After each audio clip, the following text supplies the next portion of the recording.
সুদীপদা, তৃণমূল কংগ্রেসে থাকাকালীন এককালে আপনার সবচেয়ে বড় সমালোচক আপনারই বিরোধী প্রার্থী, এটা কি কোনো প্রভাব ফেলবে? আমি প্রথমেই বলেছি, আমি যখন নির্বাচনে লড়াই করি তখন আমার একটাই লক্ষ্য থাকে, আমি গতবারের থেকে আরো বেশি ভোটে জিতবো কিনা। আমি সেই লক্ষ্যে এগোচ্ছি। আমার বিরুদ্ধে কে প্রার্থী আছে না আছে আমি এখনো ভালো করে খবরও রাখি না।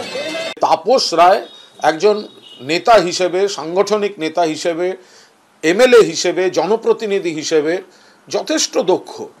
তিনি তার বাড়ির দরজা সবসময় খোলা থাকে, যে কোনো কর্মী তাকে যখন তখন সুখ দুঃখে পায়। যখন সাধারণ মানুষের যে কোনো পরিষেবায় তাপস রায় পাশে থাকেন। এখন আমরাও চেষ্টা করেছিলাম তাপস রায় যাতে দলের মধ্যে থাকেন।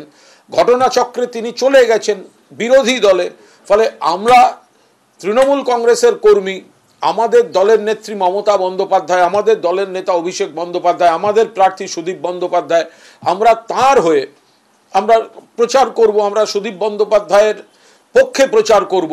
কিন্তু তাপস রায় হঠাৎ চলে গেছেন বলে তাপস রায় জনপ্রতিনিধি হিসেবে বা সাংগঠনিক নেতা হিসেবে খারাপ, সেটা বলবো কি করে? সুদীপ ব্যানার্জি তো একটা স্যাডিস্ট। যখন 2 বছর 10 মাস ওর যখন জেল হয়েছিল এবং জেলে ছিল, সেই সময় চাঁদের হাট সাজিয়ে খ্যাঁক খ্যাঁক করে হেসে, ওর খ্যাঁক খ্যাঁক করে হাসে না, সেই খ্যাঁক খ্যাঁক করে হেসে মজা নিত। তারপর পরে নিজেরও জেল যাত্রা হয়েছিল, হয়নি যে তাও না, 136 দিনের। তো এই ধরনের প্রত্যেকের দুঃখে, এই স্যাডিস্ট বললাম কেন, কষ্টে যন্ত্রণার দিনে ও আনন্দ উপভোগ করত, আর প্রত্যেককে অনেক কষ্ট দিয়েছে। সুদীপ ব্যানার্জি তাপস রায়ের তুলনা করা যায়, এখনো নিশ্চয়ই তারা বিধানসভায় বসে হোক, নিজেদের কেন্দ্রে বসে হোক, নিজেদের অফিসে বসে হোক, তৃণমূল ভবনে বসে হোক, আমাকেই প্রশংসা করতে হবে, আমার প্রশংসাই করতে হবে। তার কারণ উনি না দলের, না নেত্রীর, না কর্মীদের, না উত্তরের জনগণের, জনসাধারণের। আমি প্রতিবারের লড়াইকে সমান গুরুত্ব দিয়ে দেখি এবং লক্ষ্য থাকে একমাত্র জয়। এইভাবেই আমি 5 বার লোকসভায় জিতেছি। মুখপাত্র এবং সাধারণ সম্পাদক পদ ছাড়তে চেয়ে দলকে অনুরোধ করেছিলাম বেশ কিছুদিন আগে, এবং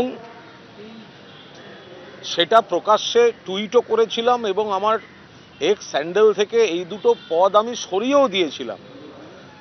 ফলে আমি নিজে যে পোস্টটা ছেড়ে দিয়েছি, সেখান থেকে আমাকে সরিয়ে কার বা কি আনন্দ হতে পারে আমি এটা বুঝতে পারছি না। 9 বার জেতার পরেও যদি আত্মবিশ্বাসী লোকে না হয় তো কবে হবে?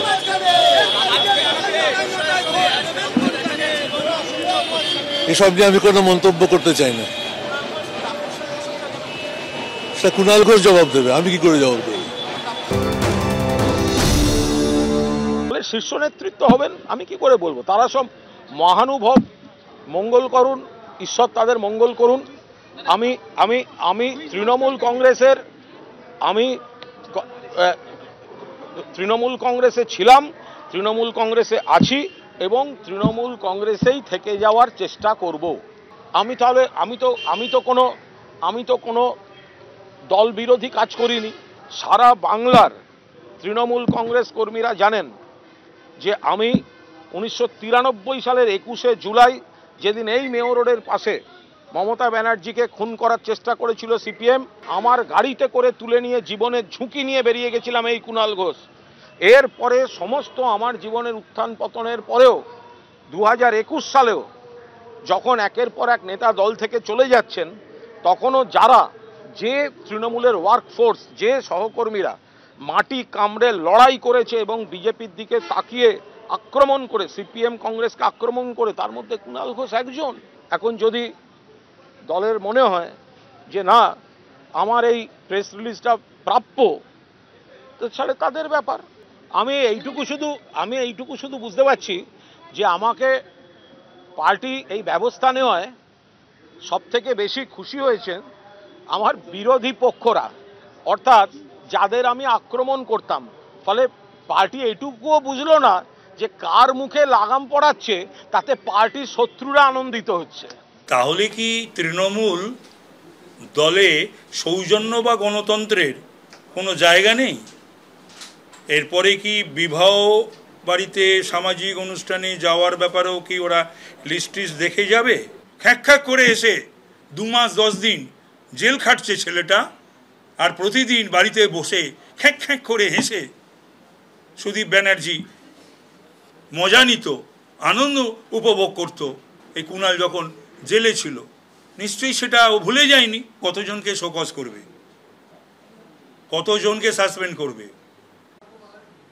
সুদীপ ব্যানার্জিকে প্রোটেক্ট করতে গিয়ে উত্তর কলকাতার তো দলটা অবস্থা কি সেটা কারুর অজানা নয়।